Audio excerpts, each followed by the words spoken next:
Hello YouTube, it's Wednesday, October 4th, 2023, 2:02 p.m. Yeah, I'm a little bit late to work right now. I was up in plenty of time and I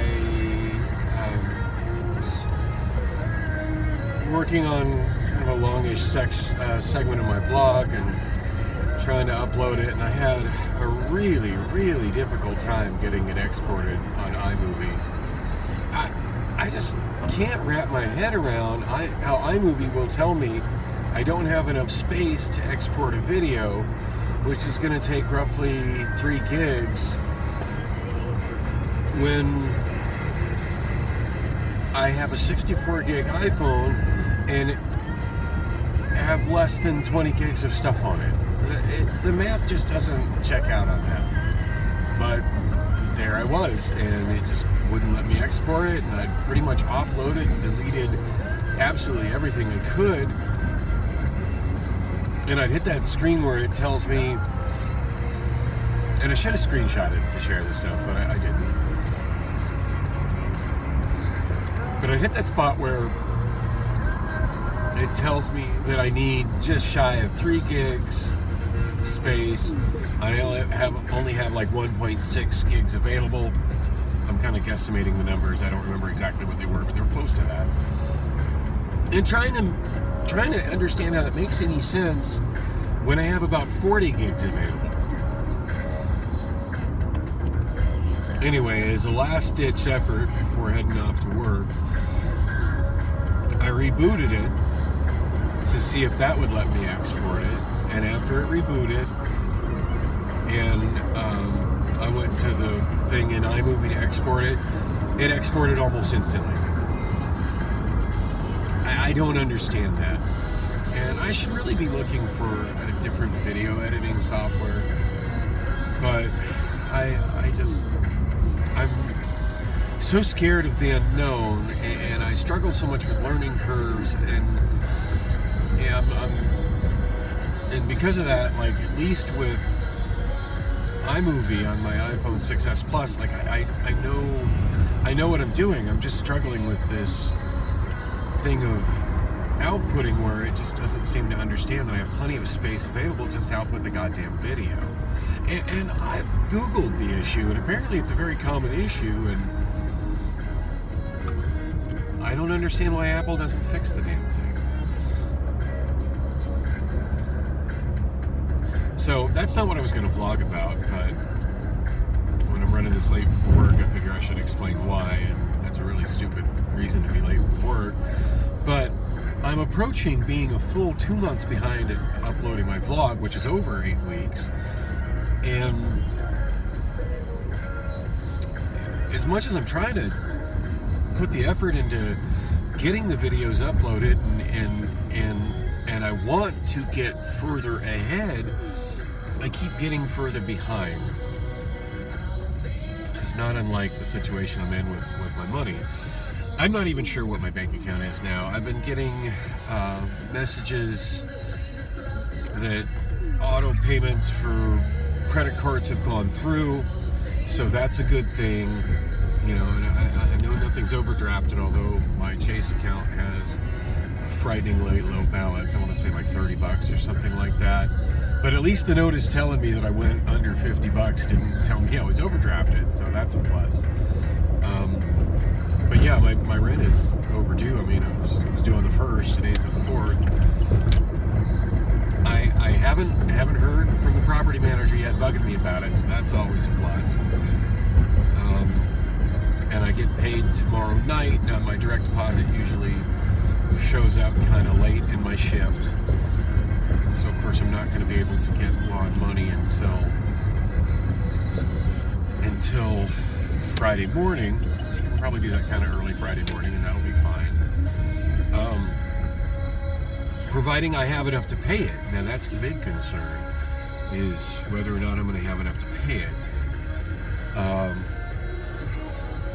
Is after this last wave of credit card debits that have come out of my bank account, I really don't know how much is in there, but I do know that my pay at best is about $480. I know I've missed some hours in this last pay period, so it's not going to be a whole lot over $400, which begs the question: did I still have, over $600 in my bank account after all these other debits came out? I really don't know. I haven't had a chance to check that. The Wells Fargo banking app was one of the many things that I had to delete off my iPhone to make space on it enough to export video on the damn thing. I'm really wishing I had some more devices and more space, so I'm struggling with the 3 devices I have, and largely because they're just such dated and otherwise crappy devices. But life goes on, right? I can't just end that, or can I? Yesterday at work was rough, and a lot of that was due to me just being really tired. I hardly slept at all night before last. Just so much anxiety. I mean, beyond the usual sexual frustration, which makes it difficult to sleep, I was also struggling with stress about how court was going to go. And I still haven't really gone into a lot of detail how court went, but I'm just going to say court went okay and leave it at that. I've been thinking a lot about the whole situation with that, because there seems to be this debate with the court staff and whatnot as to whether or not I've been quote-unquote trespassed from Costco. Now, since this incident, I'm a regular shopper at Costco, and I've renewed my Costco memberships, and I seem to be a valued customer there. I go in there quite regularly. That's actually one of the main places I shop at. So I still have my rewards coming for this year, which I need to make sure to use. They were supposedly emailed to me. I've never seen them in my email, and they were mailed to me. I've never seen the physical copy, but it's my understanding that the physical copy was canceled in lieu of the emailed copy. But I did notice that the app, the last I was on it for the credit card, and I forget what app that is. I think this is the Citibank app, that I can access that reward there. Now, I'm not really good at using that app. I haven't really gotten the habit of using that app, and I'm worried that might have been one of the apps I had to delete off my iPhone to have enough space to export video.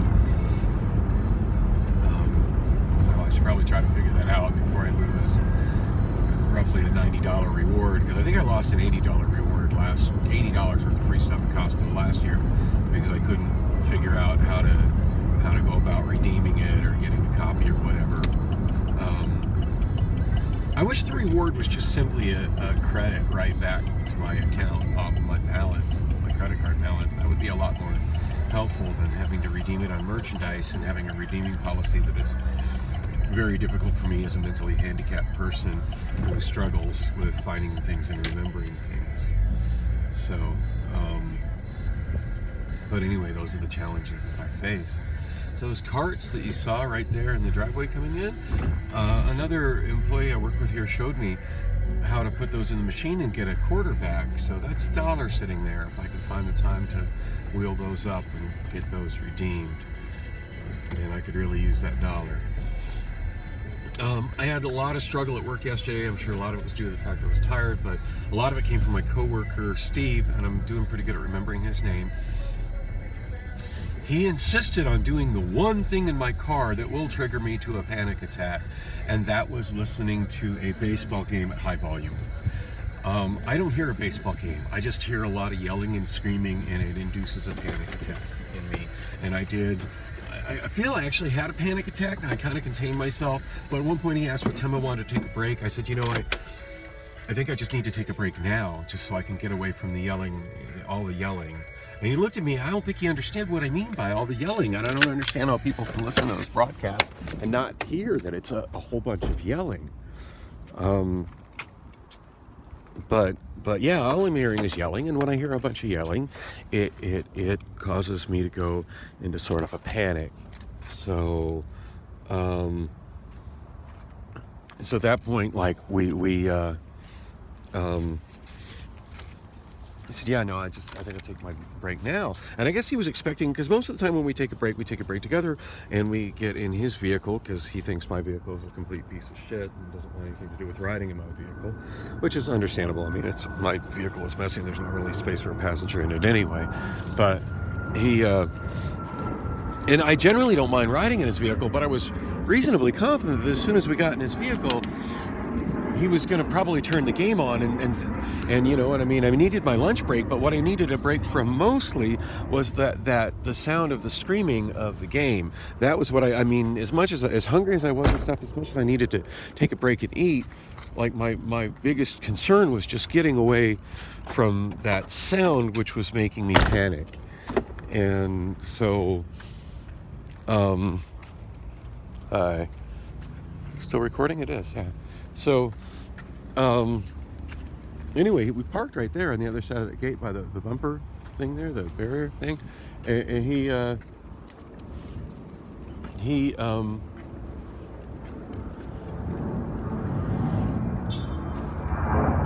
took to me.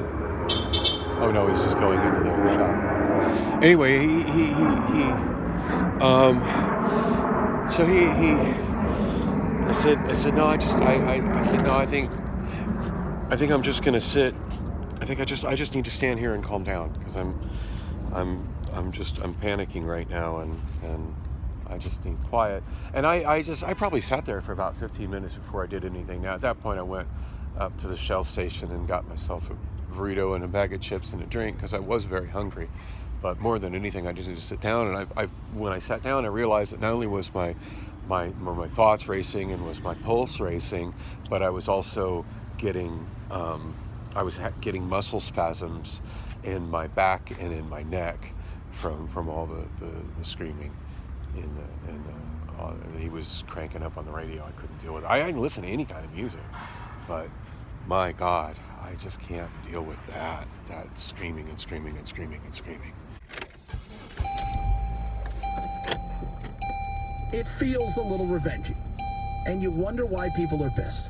323-538-2423 at Chad Benson Show is your Twitter. Tweet at us, text the program. Disney in trouble. We'll talk about that. The lawsuit has nothing to do with wokeness and all to do with a wedgie. Oh my Lord. Rough Greens. RUFFgreens.com/chat. Is there really a wedgie in the news? Free bag of Rough Greens, got vitamins. Did I hear that right? There's a wedgie in the news and it has to do with Disney? Supplement that is going to help your dog. Wow, that's the quickest I've ever decided that I've had enough news. So, goodness, how's it going, YouTube? Been an interesting day at the car rental center. Working for Hertz, working for MLS, working for Hertz, as per usual. Now, I doubt the iPhone's going to be able to focus on this, but y'all got to see this, because this is just absolutely ridiculous. By the way, it's 10:48 p.m. Wednesday, October 4th. Can y'all see that right there? Assurance Wireless is apparently offering me inner peace. That's absolutely ridiculous. A couple of interesting mentionable moments at work. Now, as I've said before, I'm technically not a Hertz employee. It's not my job to work directly with customers.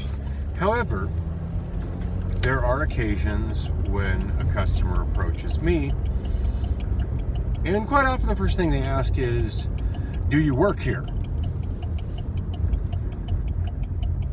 The answer to that is yes, because yes, this is a location where I work. I do work here. So I'll answer that with a yes. Other times they ask, do you work for Hertz?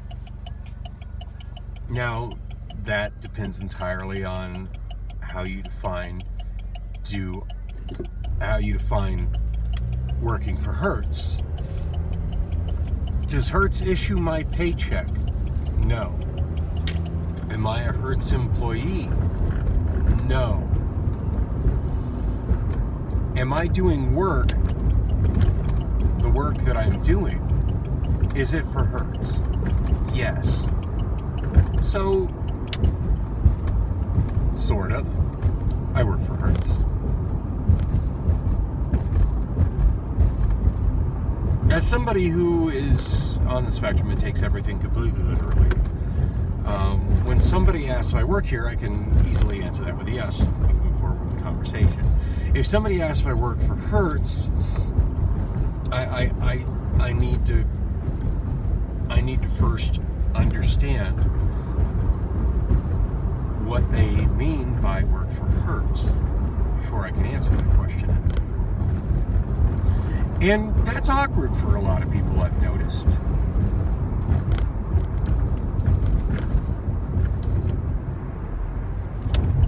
Sometimes people will say, I'll respond to that with, well, that depends on what you mean by working for Hertz. And some people just give me an exasperated look and wave their hands in the air and walk off, which is fine. I'm completely fine with that response because it makes my job easier if I don't have to talk to them. So they get to react to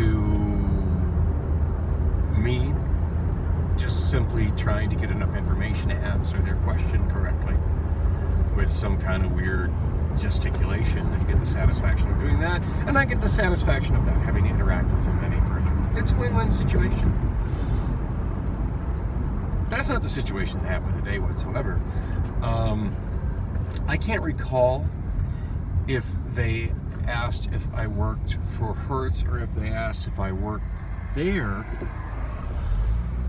because as I was getting ready to answer that question, she quickly followed up with another question, which is, well, it was actually more of a statement, but it was a statement that was clearly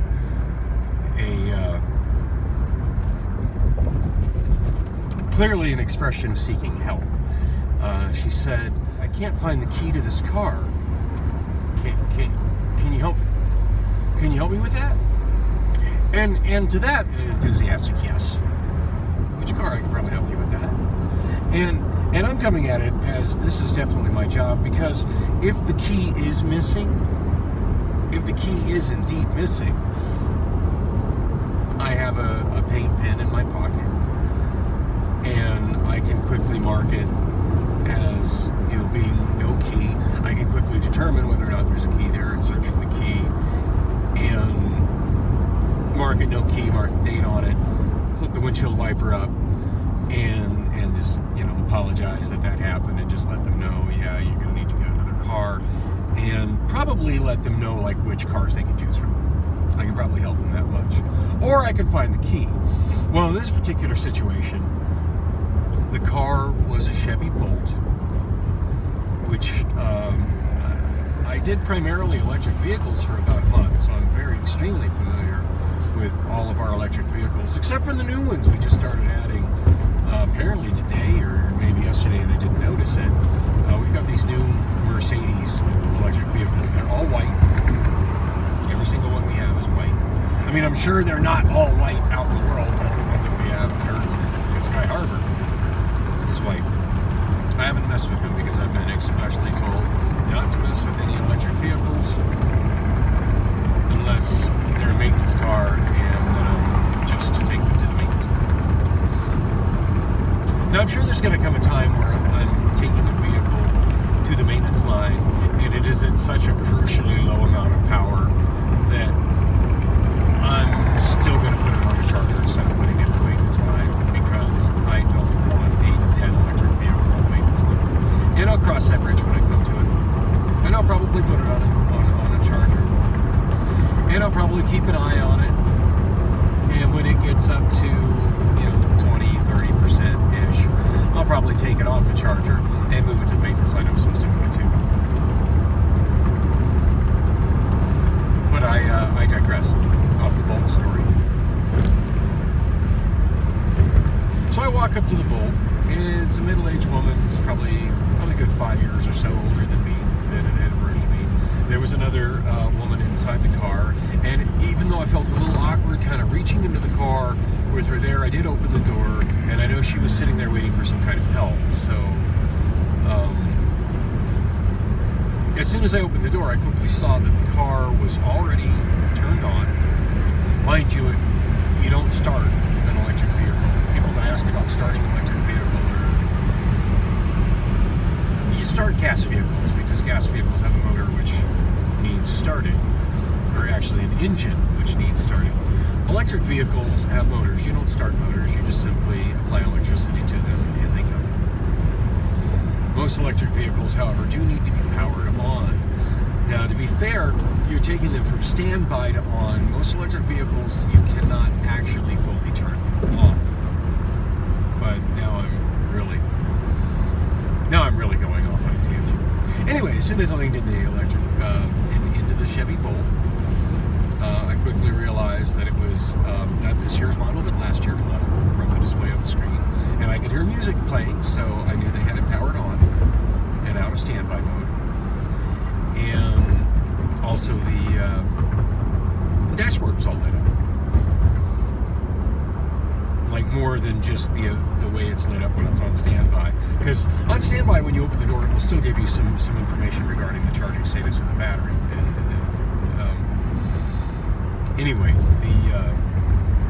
so as soon as I saw that, and maybe I should have asked the woman, because at first she looked a little startled when I reached in, and it didn't occur to me until afterwards that she might have interpreted that as me invading her personal space. But I just instinctively knew, as somebody who moves rental vehicles there, particularly Chevy Bolts there, around, where the key was. I knew the key was in the vehicle because they couldn't have got it into that on status. That guy was like hovering right in my blind spot instead of passing me so I could change lanes. Okay, is he gonna go quick enough we can get the light? No, he's not. That dude sucks. Because if he'd have just quickly passed me instead of hovering in my blind spot, not only would he have got the green light, but I would have been able to change lanes and follow him at that speed, and I would have got the green light too. So thank you for hovering in my blind spot and making us both get a red light, you asshole.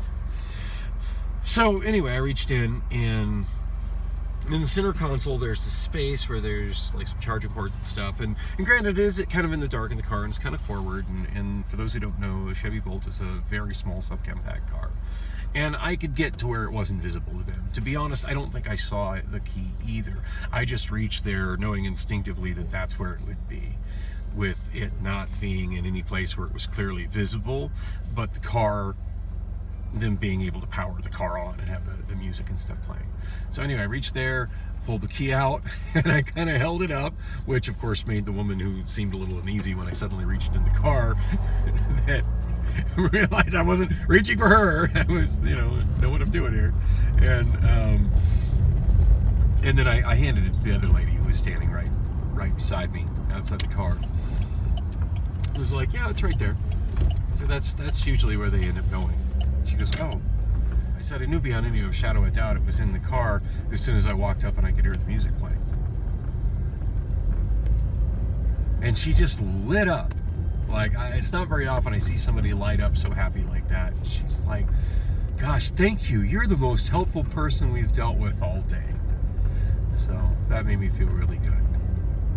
Because I know sometimes, because I'm on the spectrum and I'm mentally ill and I do communicate differently than a lot of people do. A lot of times people will feel I'm not helpful, but I do have a genuine desire to be helpful. People will simply communicate and use their words and listen to my words. That was a very good feel-good moment for me. And I'm very glad I was able to help those ladies out. The other more notable thing that happened today, and it happened right at the end of the shift too, is what I wanted to refer to as the Buick windshield incident. Unfortunately, I'm just about home, so I don't have time to get into the Buick windshield incident. But it's one I definitely want to talk about, because it really goes into a lot of the things that I think are wrong where I work with Hertz and with MLS. And it also goes into a lot of the things that I see wrong in a lot of workplaces. It's the sort of thing I regularly saw, obviously not windshield related, but the sort of communication and problem that ensued as a result of it is the sort of thing I often saw at Amazon. And I think it happens in a lot of workplaces where you've got a person giving orders based upon generalizations, which is fine. That's something that people in charge should do. However, the people who are under them shouldn't be blindly following orders. They should also be using their brains. And I encountered a situation where a lot of people not using their brains. Actually, the person at the very bottom, who I spoke with, was doing his best to use his brain, and his direct supervisor didn't want to use her brain or her own senses and evaluate the situation. She only wanted to go by what her direct supervisor had told her, who was clearly going by what his direct supervisor had told him. And without me giving names of all these people, I only know one of their names. I know who the direct supervisor was who gave that order, and I kind of saw that situation coming. I want to go into some more detail on this because it's an interesting situation, and I think it's something that's worth discussing. But I don't have time for it now. I need to get in and get some rest. Thanks for coming with me on the drive.